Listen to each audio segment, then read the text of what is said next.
Borneo in Southeast Asia. The SAS come here for their jungle training. 24 super fit members of the public are here to find out if they are tough enough for the SAS. Our volunteers have been pre-selected from trials in the Brecon Beacons. Quite simply, they're some of the fittest people in the UK, which is just as well, because if they stick it out, they're here for 16 long, humid, hellish days.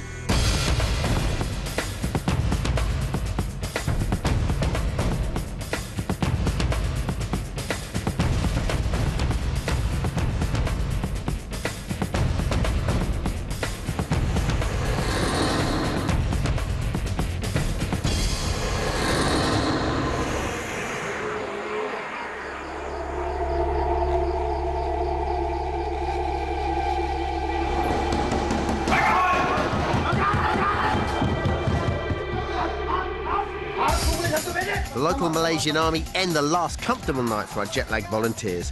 They've spent just 2 days adjusting to the intensive climate and are about to endure the toughest time of their lives.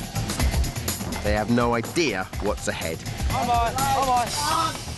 There are no prizes, all they earn is respect, and most won't make it.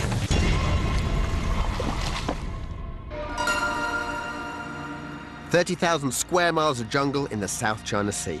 We're in Sarawak, the Malaysian part of Borneo, next door to Indonesian Kalimantan. Our volunteers travel for over 3 hours up the River Batanai, destination base camp, to meet their SAS instructor, Eddie Stone. I can't imagine what to expect in the jungle and in Borneo. I've never been anywhere like that before.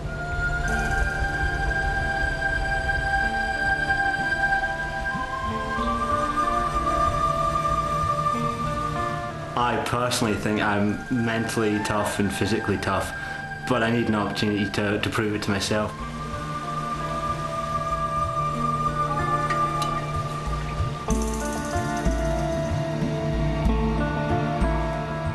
I want to achieve something very big before I'm 40. I do believe that I've got what it takes to go the distance up here.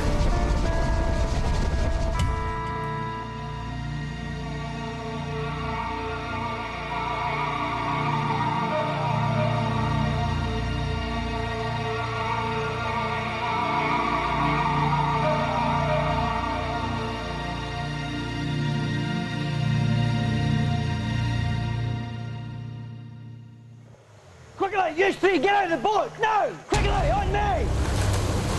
Over here, Sybil! Quickly, over here! Get your kids out of the boat! I didn't say walk, I said run!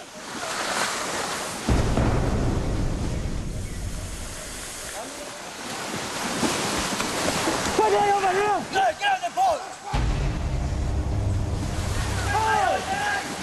Hurry up, pick your legs up! Next two, go! Quickly!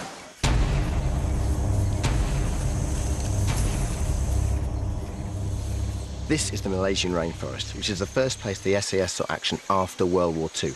Since then, jungle training has been an integral part of the SAS selection process, but it's one of the most hostile and tough environments in the world. So with that in mind, only 1 in 4 make the grade.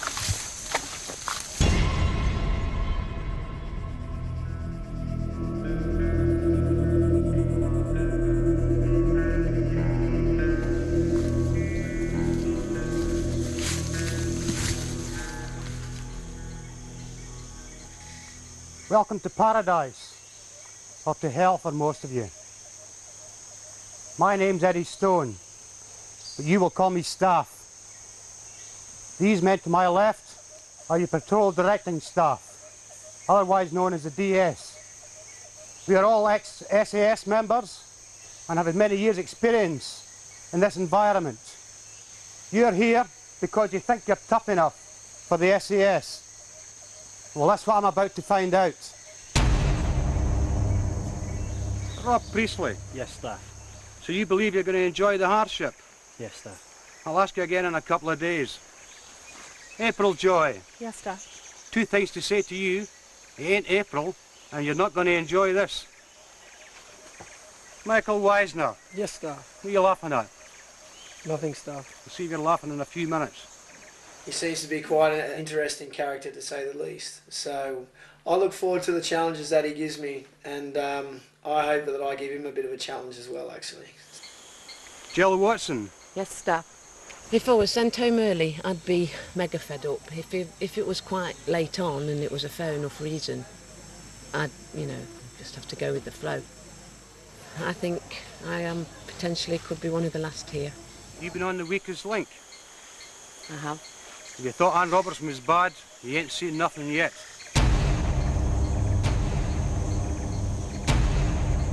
There's a very famous saying that the jungle is neutral. We in the SAS believe that if you work with the jungle, it becomes your ally.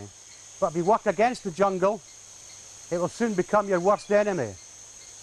You're free to leave here at any time you wish. So if you're missing mummy, too many insects, and we'll have you back down river in no time at all. Get stripped. The first stage of SAS selection takes place in the Brecon Beacons in Wales. Next, they're sent to Borneo for the jungle warfare training. Come on, hurry up. I've seen my granny move faster. Stripped of comforts and non-essentials, our volunteers are given army-issue kit. I don't know really what to expect because I haven't even seen Borneo on the camera or anything, so I think I'm pretty tough enough, but I don't know until I've pushed myself to the real limits, and this is what I call the real limits, doing something like this.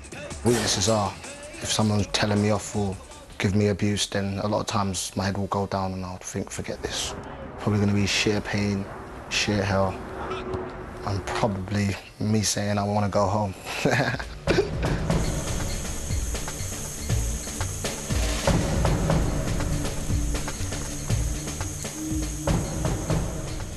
Your hats don't get folded up at the front. You're not in the American Army. They get kept down.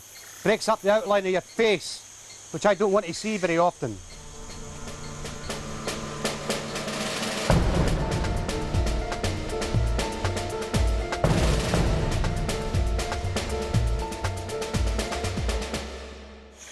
Ray, why are we here and what are we doing? The SES basically have two reasons for coming to the jungle. First one is that it's traditional. The SES was reborn and reformed in the jungle of Malaya. After people have done selection, they need to go to some sort of hostile environment training, and the jungle is basically the most hostile you can get. Going back to what the guys are going to be doing, do you think this is the toughest? This is a beautiful place, but it's full of wild animals, millions of insects, poisonous snakes, and just the whole environment attacks you before you actually start operating. If you were going to give them one piece of advice, just one, what would it be? Relax. If you fight the jungle, you're not going to win. Okay, I've spent the last 10 days building you a lovely camp to stay in. I'm going to show you a couple of parts of it. It's 32 degrees centigrade. That's 90 degrees Fahrenheit. But worse, the humidity is 97%. For the volunteers, reality is starting to sink in.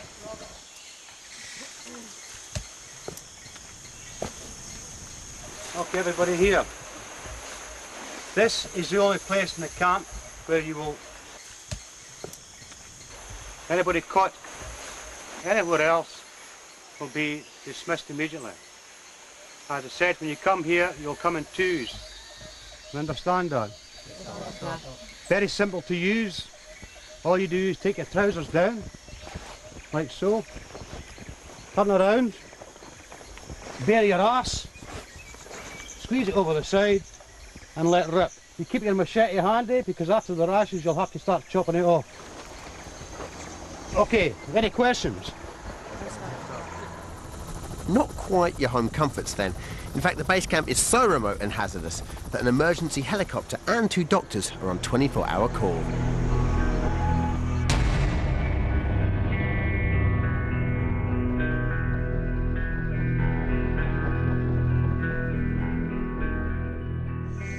Mike, it might sound like an obvious question, but what should our volunteers be looking out for and what are the hazards that face them out here? It's very easy to hurt yourself around here. It's steep, it's wooded, There are broken off bamboos and other plants that are really sharp, and they go right through you if you fell on them. It's muddy and wet, so you can fall easily, turn your ankle easily. It's a place where trauma in terms of falling down things is really quite likely. Okay, well I suggest if you want to get some sleep tonight, you'll lead off with your patrol DS and start building your bashers. Right, Patrol 1, April Joy, Peter Haig, Bradley Murphy. Get over here, Joy. Graham Kelly. Our 20ville volunteers are split into 6 4-man patrols, each assigned a DS or directing staff to teach them a different part of the selection process and guide them through the laws of the jungle, of which there seem to be quite a few.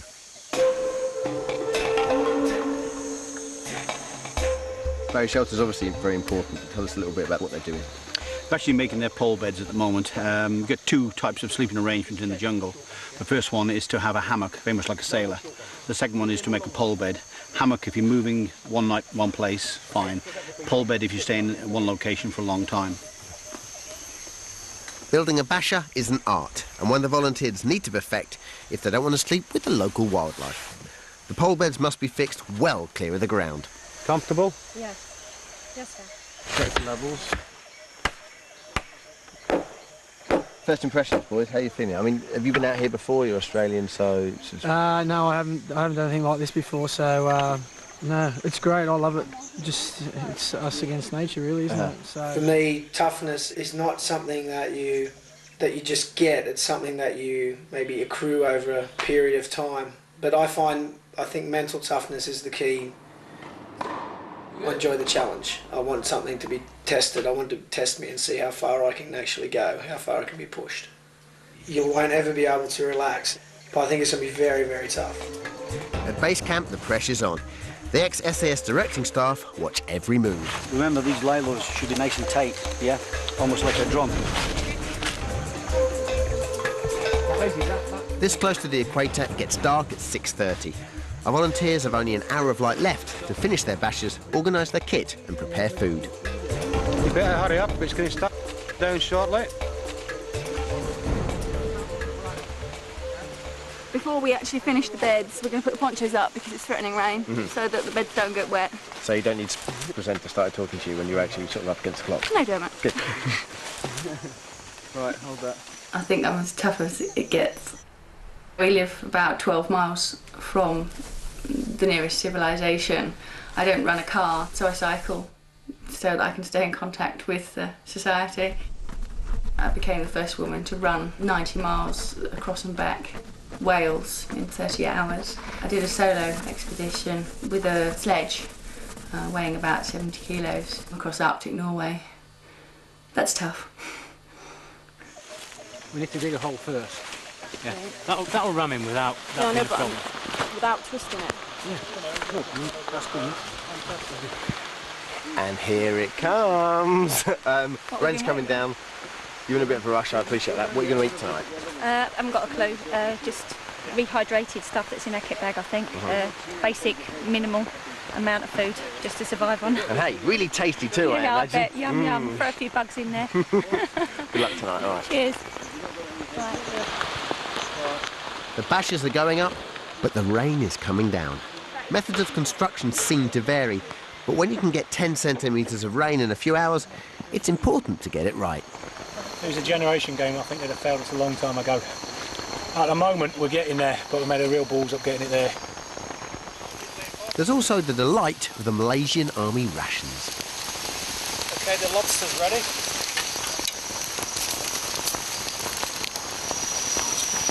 I never thought that noodles could taste this good. I actually don't cope very well with failure because I try so hard at things and give my best.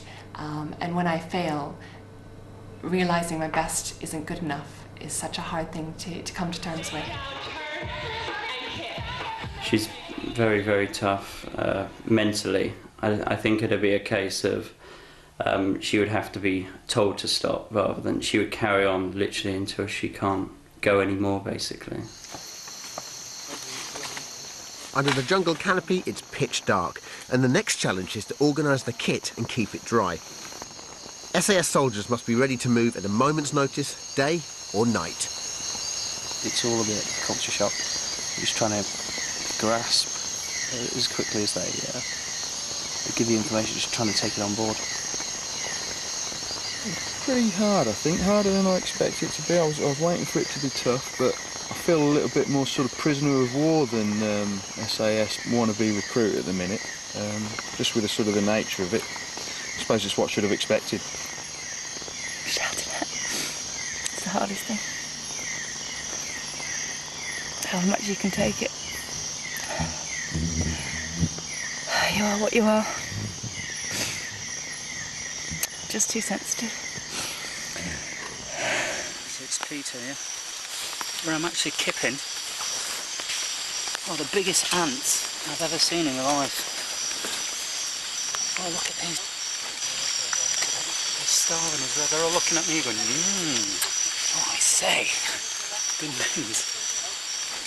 I'm sweating continuously, and but I've just enjoyed chicken and noodles, which was quite nice.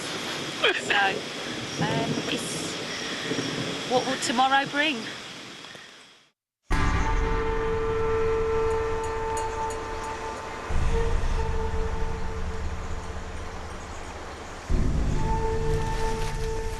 It's the first morning in the jungle for our 24 volunteers, but their first night has not been a good one. Absolutely horrendous. Third, fourth night, no sleep, and you just find you can't coordinate anything. So many noises, you know, birds screeching and animals and the rain and just generally, but the boys snoring didn't help. Sounds were wicked, weren't they? And did it keep you up? Not after a bit, but they changed through the night. After the first day, do you think you've got what it takes for the next couple of weeks?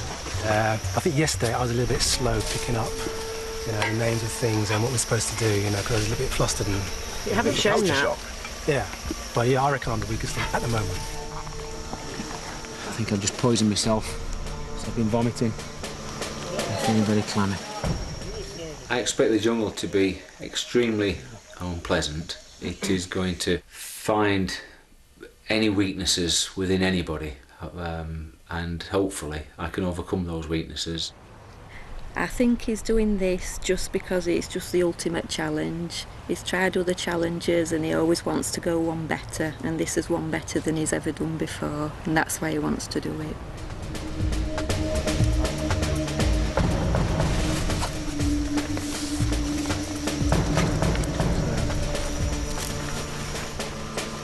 You should all be ready with your Bergens in a line, waiting for me to turn up 5 minutes before that time. Not faffing around eating noodles. We're moving off in 10 minutes and I can't believe you're still eating breakfast. Get it down your neck. You're not learning fast enough, people.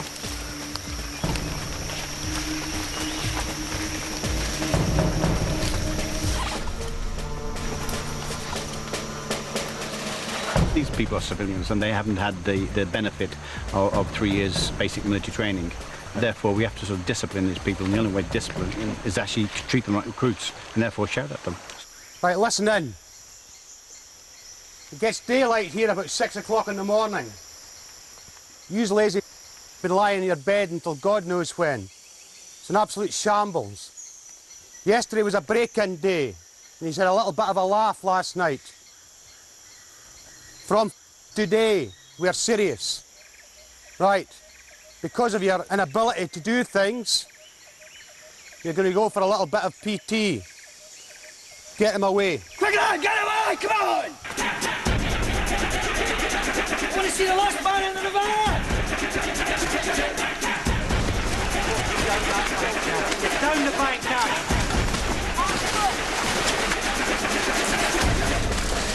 We'll be doing some PT, we'll see how happy he's at after that. Get stuck in, lads. Right, quick now, follow me! Come on, get a move on! Move! Move! With 45-pound Bergens on their backs, the women are carrying the same as the men, and Susan Denham-Smith is struggling. Get up! Crawl onto your front so your weight's on your back. Get onto your knees and get up. Jump, you're not jumping high enough. I'm going to keep punishing the rest of the patrol until you start pulling your weight. At the moment, you're letting your patrol down. So turn around and get back up to that bush and back her down. Who's that you could walk? Run! Moving you. If you want to be here at the end of the day, you're under fire now. You'd be a liability to the rest of your patrol because you can't carry your own weight. On my number, down. Down. Up. Right, stand up and join the patrol. Well, let's have some action, lads. Come on, you moron! Come on, quickly! You're taking and coming! Get away! Come on, come on! Bend down.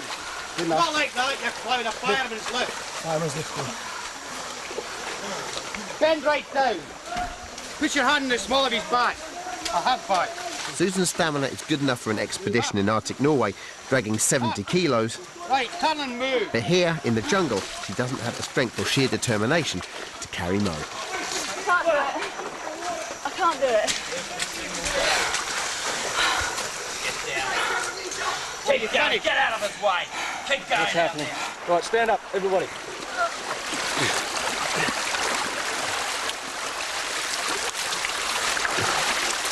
Over the bridge. Move. OK, we've got a quitter already. Somebody just can't make the grade. Susan Denham-Smith, is it?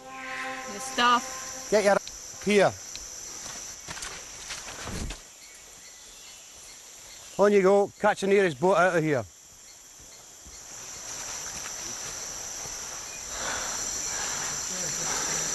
What happened? Well, I couldn't carry on. I just couldn't do any of it. Just not fast enough. When you first turned up, did you think there was a chance you'd make it all the way through? No, I mean, we spent 3 days and I've just been watching these leave. You know, they're all streets ahead of me. I can tab for days and I can go on day after day. You've got to get through running for the bus. Yeah. Before you can get on it, so I'm glad to have been here and seen. I'm really disappointed I didn't see more. Didn't tab through the jungle because all I've seen is army captains. All my memory will be.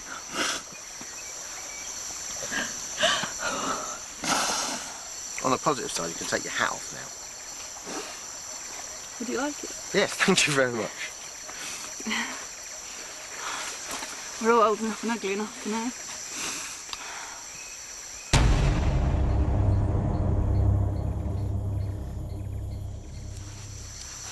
After 2 days in the jungle, Susan has had enough and is returning home. But this is no failure. Just getting to Borneo was tough enough.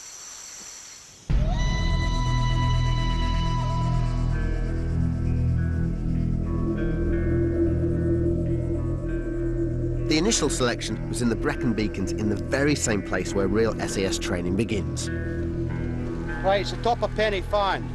How you get up there, I don't give a... Just get up there as quickly as you can. The hopefuls had to hike the tallest mountain in South Wales twice. Around 1,000 applied, but just 100 were thought fit enough for the challenge. It was a hot day for the UK and the volunteers had to carry a Bergen weighing 55 pounds. Based on fitness, navigation skills and mental attitude, 24 were selected to come to Borneo. I pray to God I get to Borneo.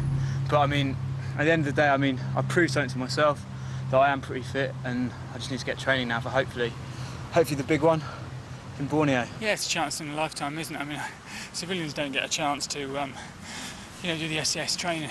I do a lot of adventure racing and triathlon, and doing them at the moment keeps you fit. Being out on the competition out there called Extreme Africa involved climbing 3 mountains and running 4 marathons. A lot of strength training in the gym, plyometric stuff and power training, all sorts really, circuits and stuff. So hopefully it'll all.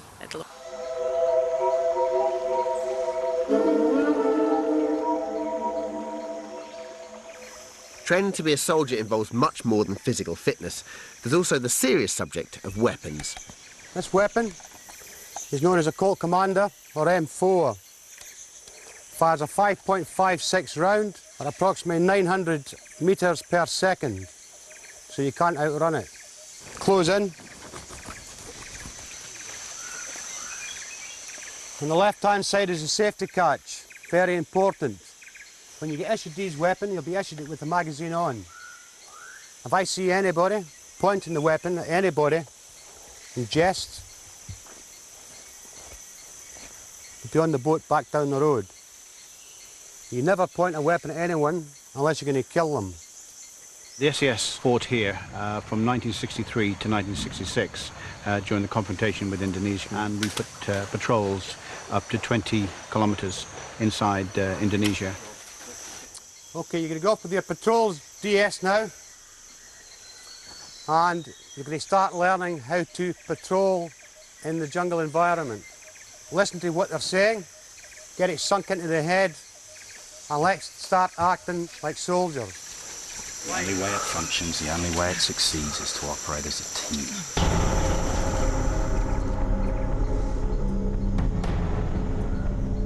Camouflage cream is used to cover the face, and the jungle hat breaks up the outline of the head. One of the main roles of the SAS is to gather intelligence, and when operating behind enemy lines, it's vital they remain hidden. So they don't give their position away to the enemy, a four-man SAS patrol uses hand signals to communicate silently.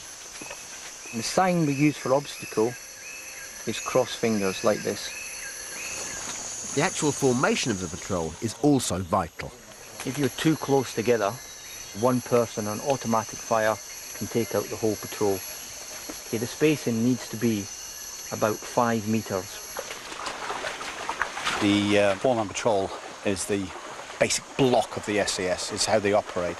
You have inside that your commander, your lead scout, who also normally a linguist, DEMS guy, radio guy, and your medic. It is good practice to put your best man up point. Will you not get shot first? Yes, generally. Oh. There have been an occasion actually where the patrol, both the lead scout and the patrol commander went down, not far from here actually. Both were shot in the hip. The other two bugged out back to the emergency RV, as they're supposed to do. They left them? Yeah, well they have to. That's the procedure. The other two guys actually crawled about 1,000 metres back up to the border and back here. By the time they were found, the wounds, which were massive, were sort of infested with maggots and everything else, but they survived. The second casualty of the day is Kung Fu champion Paul Mackenzie. He's injured his ankle during patrol drills, and military doctor Vince Braniff checks him out. Just rushing through the bushes, and didn't see the log. All right, so where's the pain? Just show me. It's around here, and then when I point the toe, all the way around this side.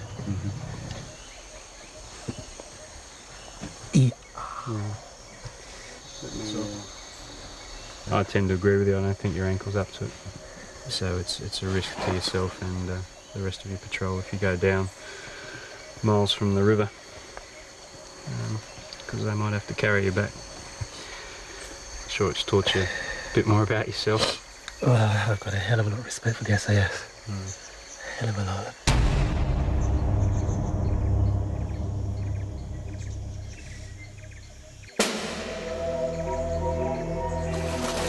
For today, it's over. They've not washed for 2 days. In the jungle, fungal infections which rot the skin are rife, so drying off thoroughly is essential. Tonight, I suggest you remove all your shorts and powder up heavily. Basically, a couple of things happened this morning where everyone was affected by my wrongdoings, basically. And then I just saw one of the lads, he couldn't actually physically do things that were being asked of him. And I can't watch our team that happen. It was horrible. It's all right. April's feeling the mental pressure, and 2 of the other volunteers are suffering physically in the heat and have been told to stop. That's 4 gone, and it's only the end of day 2.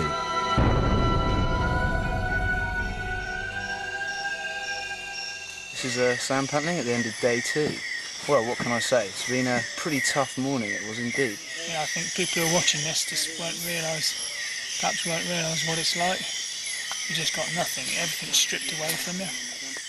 Been vomiting my guts up, not that there's much in there to vomit.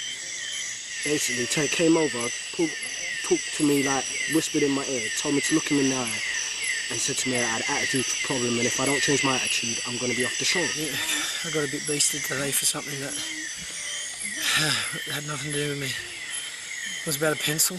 Looking forward to the morning and to see what it has in store. Hopefully get some sleep tonight. So, night people, this is Sam Pantling reporting from the jungle.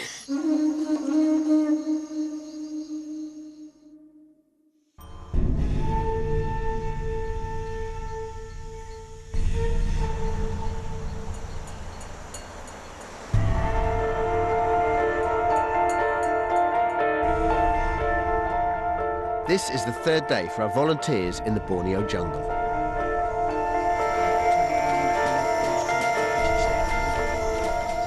After a sleepless night, Mo Stevenson has decided to pull out, leaving only 19 volunteers to face what's going to be the most challenging day yet.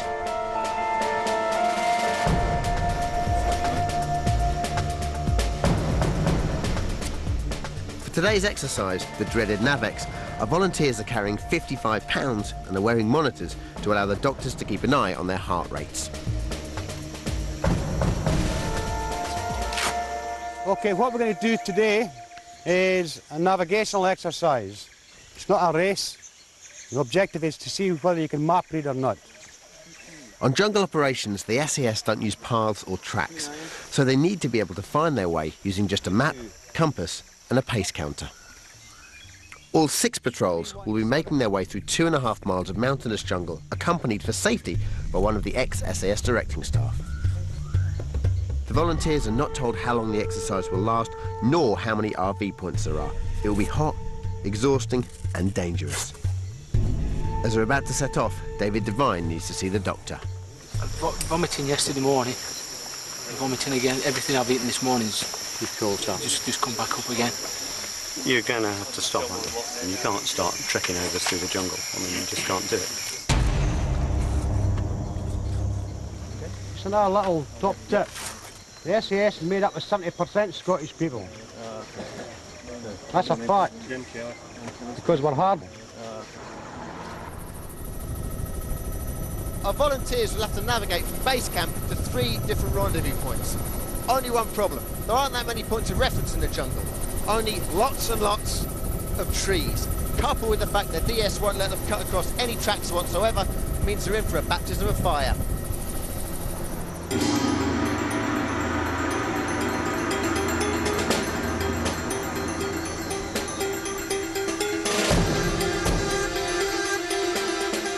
The first leg to RV1 is just 1 mile, but in addition to their Bergens, weapons and belt kits, each patrol is carrying 18 litres of water. It's working the heat that will get you used to the heat. And acclimatisation, I mean, what it does, it allows you to sweat more. Well, that may make little difference because they're sweating so hard anyway that more sweat on the floor won't help. But what it will also do is it will increase their blood volume. It will allow their bodies to hold on to the salt so they don't get salt depleted. And so their fitness over the next few days will begin to come back and they'll feel better for it. The SAS train under these difficult conditions so that they're able to carry out operations in the most demanding of environments. And our volunteers need to keep their wits about them to navigate. In the jungle, you know how far you've travelled by counting your paces. The DS is keeping an eye on them. I've paced it, yeah. Are you using your pace counter? Yeah.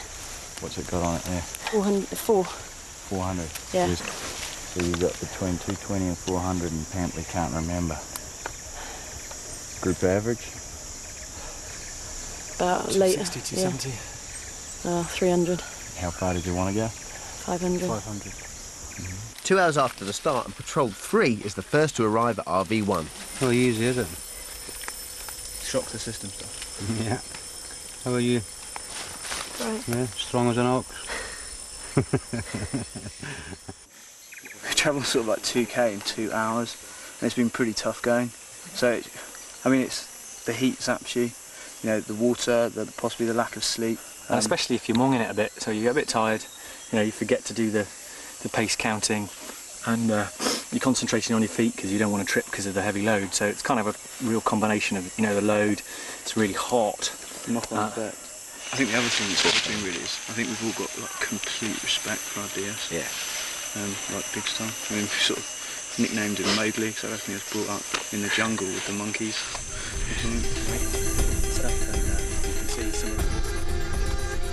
In Patrol 2, Michael Wisner is still feeling nauseous. On the climb, Rob Priestley is also complaining, and they're not yet at the first RV.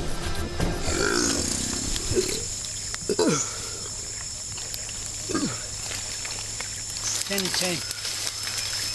10 and 10. 20. 25 times 4.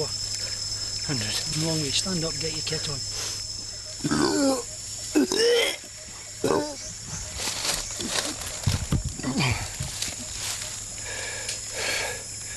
You're fighting with yourself inside your head. The jungle does that for you, Priestley. Stuff. Yep. Mike, some of the guys up here at RV1 really feeling it today. Why is that? Well, it's that big load. To carry a big load like that, you work really hard. So it's hot enough actually just sitting around here. When you're sitting around, you're about a light bulb's worth of heat your body makes, 80, 90 watts. Work hard with a big pack. It's 2,000 watts, you know, right. 2-bar fire inside you plus all this heat. And that big pack is like a big piece of hot weather clothing. There's nothing wrong with you. You're giving up, Priestley. Staff, I feel really sick, that's why I'm stopping. I wouldn't give up if I was just knackered. Take a drink of water. We both know I'm going to quit. I'm just trying to get to the next RV.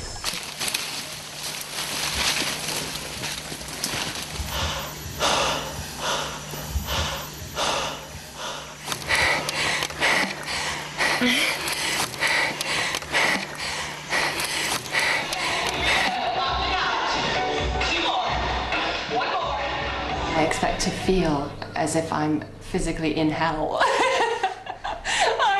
I expect to be crying, be frightened all the time, whether it be from insects, leeches, or you know, just the environment itself. Relax, relax. That's the one. Nothing I do will prepare me in any sense, really, from what I'm about to take part in. I think it's something that I'll only get to do once, and I want to do it well, and I hope I will. Everybody okay? I'm finished, Dad. I'm finished. You're finished? Yeah. I've had enough. Next one's quite a short leg. No? I don't know, yeah. Okay. Okay. Careful. I started shaking, and I'm holding my team up, and I've had to get rid of her. Stop being so selfless. You're so selfless all the time. I don't know, maybe I just didn't train enough. The heat's quite a lot. Shut up, what are you talking about? You can't legislate for this. Oh, God. Oh, I just feel so gutted. But at the same time you're smiling, so you're obviously happy the fact you've given 110% and you can't give any more. 2.5 days. It's enough. Okay. Put your hat back on. Thank you. Your mascara's running all over the place. All right.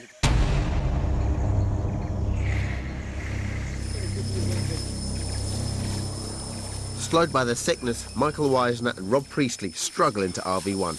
They've taken over 3 hours to cover just 1 mile. Right, you've had it, Paula. I'm afraid you're going to have to get pulled off.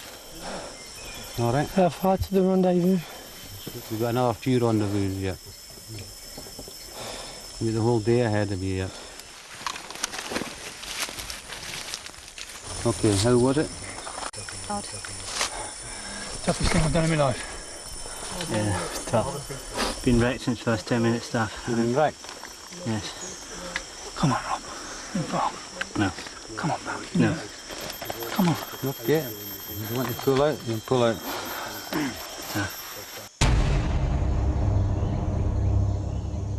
must have drunk too much water or something. Too much water?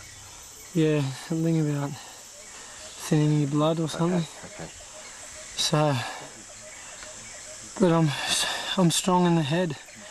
It's just that my body's collapsed. Yeah, It's not, I don't know, I just need, I don't know, food and stuff like that to keep me going. Right, mate, you're knackered, so let's get you down to the river as soon as possible.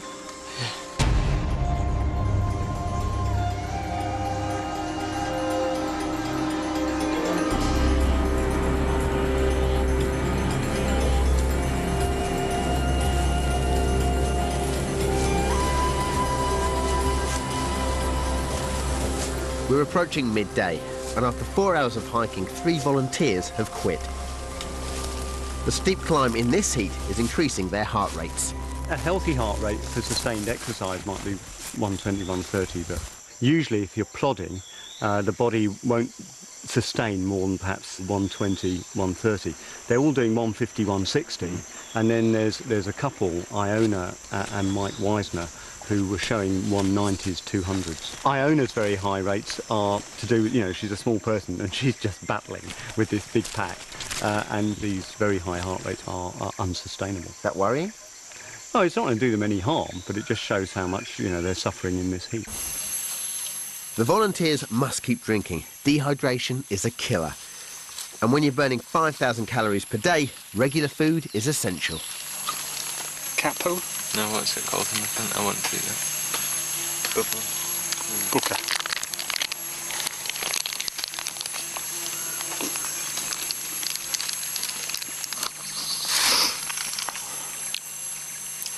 Chicken curry for a vegetarian, that's brilliant.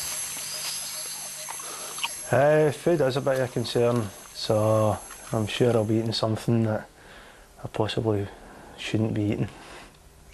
Opportunity to go to a bit of the world never been to before, into an environment that I've not been in before. Been in the rail industry and safety critical job, so I don't get to push my limits that often. Graham's strengths are in his physical ability. He's got great stamina. He doesn't mind trying anything, absolutely anything. I think I'm tough enough.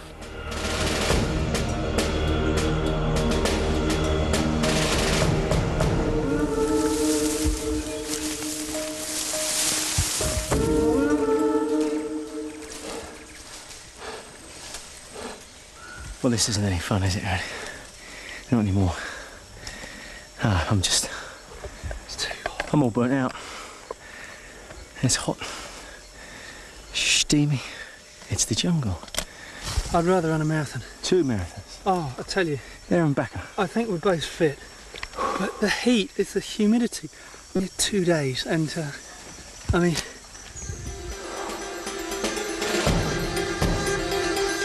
It's taken 7 hours to go just 2.5 miles. But for Patrol 4, the navigation exercise is over. You've heard of people sucking, taking cocoa leaves, yeah? Yes, sir. You've heard that, to keep them going. That is something better than that. Right? You just look under that bush there. You can go and grab one of these. Thank you, sir. Thanks, sir. They've reached RV3, half an hour ahead of anyone else, and Eddie provides a rare reward. However, Patrol 5 are lost. There's only an hour of daylight left to finish the exercise, and you can't travel in the jungle at night. The DS leads them to decide whether to camp here overnight or try to get to the river and safety. Better to camp down there where the water is than up here where it's not. First of all, you were saying stay, now you're saying go. Well, no, we can stay, but... I don't mind. I'll do with the... I know you want to go, don't you? The thing is, if we say go, he's going to say no. No, that's not what I asked. Stay or go. Hey, for God's sake, this is a group decision. You're the leader. Yeah, but look at me, I was sort of... You make the decision, we go with it. You want to go? Yeah? Oh, bloody hell. Should we go? As long as everyone else says I don't want to. No, whatever. Go. You're the boss. Ian, happy to go? Iona's the boss. Okay, go it is. No, you asked for a group decision, so... Right, go. Right. Well, hang on, we've gone from stay to go. This is it. Iona, go. Doug, go. I'm go. Let's go. Let's go. If they reach the river, they can be picked up, but they're unlikely to make it to RV3.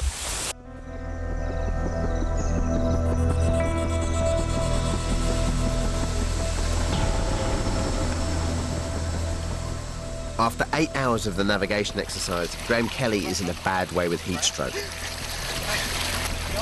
He's carried down towards RV3 by his patrol and is seen by Dr. Mike Stroud. What are you feeling at the moment? Tingling in the end of my fingers. Yeah, just try and breathe really slowly and calmly. You're going to be okay, all right? You've reached the end. And you're going to be fine. Understand.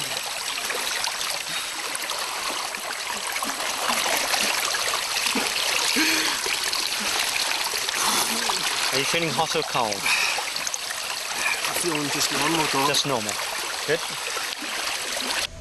Things look better for the lost Patrol 5. They are now heading for the river, but are still a long way from RV3. The saline drip in Kelly's arm is to replace essential salts and fluids. Serious heat stroke can be fatal.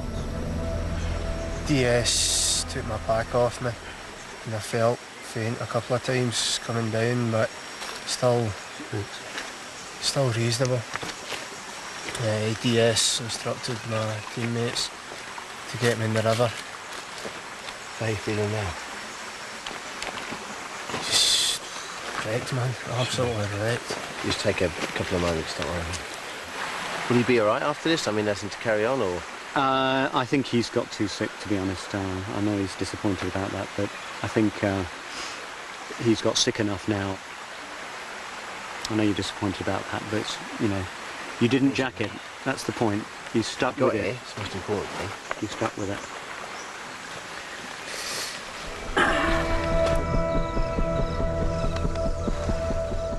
For Patrol 5, the gruelling exercise is over, but they've not completed the task. They have failed to reach RB3 and fear dismissal.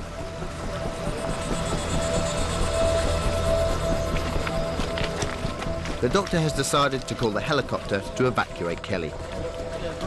For him, it's the long journey home. Get my regards to Glasgow. Will do, staff.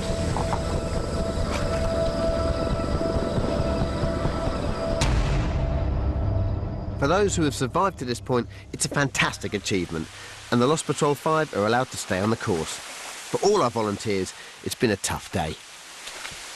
I feel a bit weepy, actually. Oh, there you go, look at them. But it's really pushing on my shoulders now, and Right. it's really getting to me a bit, but I'll be all right. That's it now, we have a rest for the rest of the day. And when I got interviewed at home, she said, "What do you think you'll do?" I said, "I'll cry." I know I will, because I do. I do.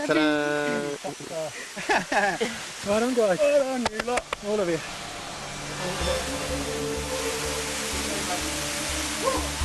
That's the hardest thing I've done in my life.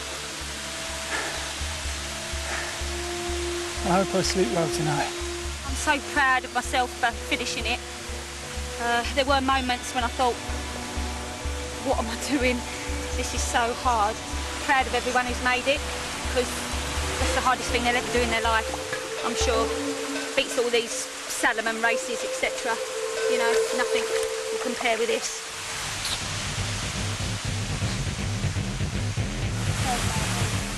So it's the end of the navigational exercise. Now, bear in mind, before this even started, we lost 6 people. Since it's been going, lost another 4, plus 2 camera crews, and if you think that's bad, it's only day 3.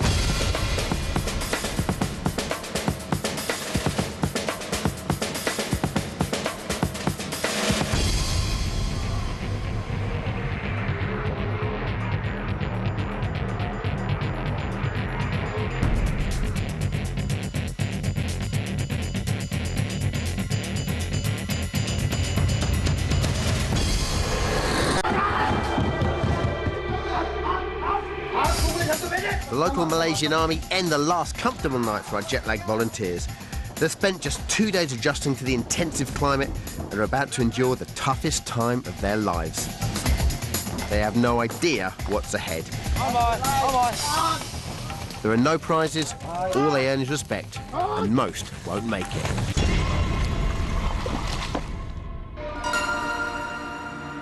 "30,000 square miles of jungle in the South China Sea.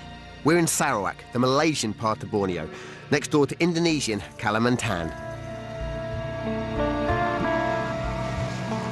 Our volunteers travel for over 3 hours up the River Batanai, destination base camp, to meet their SAS instructor, Eddie Stone. I can't imagine what to expect in the jungle and in Borneo, in Southeast Asia. The SAS come here for their jungle training. 24 super fit members of the public are here to find out if they are tough enough for the SAS. Our volunteers have been pre-selected from trials in the Brecon Beacons. Quite simply, they're some of the fittest people in the UK. which is just as well, because if they stick it out, they're here for 16 long, humid, hellish days.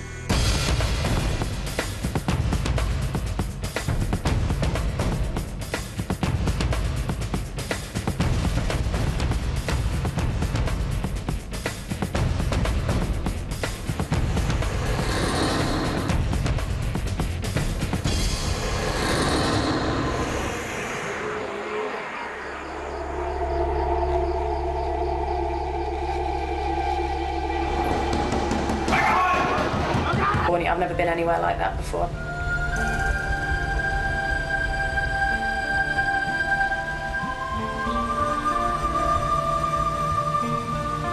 I personally think I'm mentally tough and physically tough, but I need an opportunity to prove it to myself.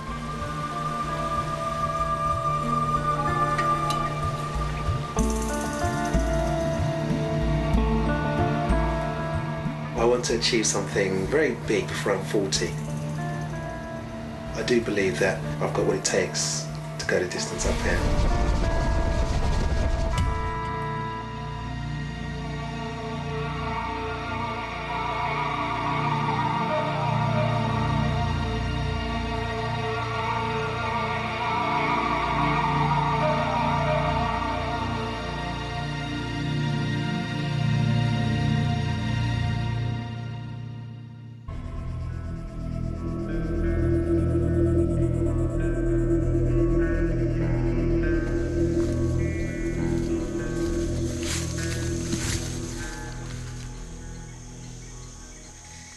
Welcome to paradise, or to hell for most of you.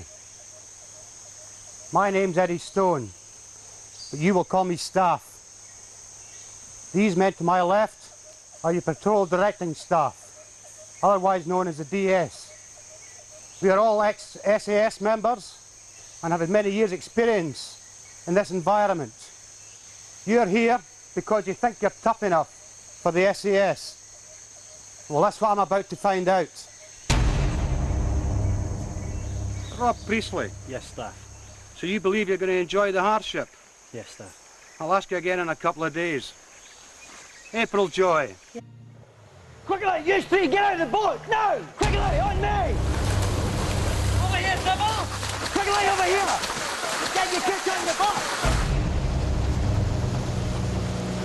I didn't say walk, I said run!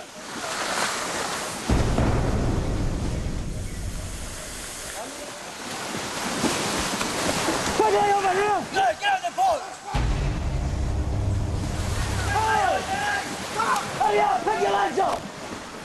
Next two, go! Quickly!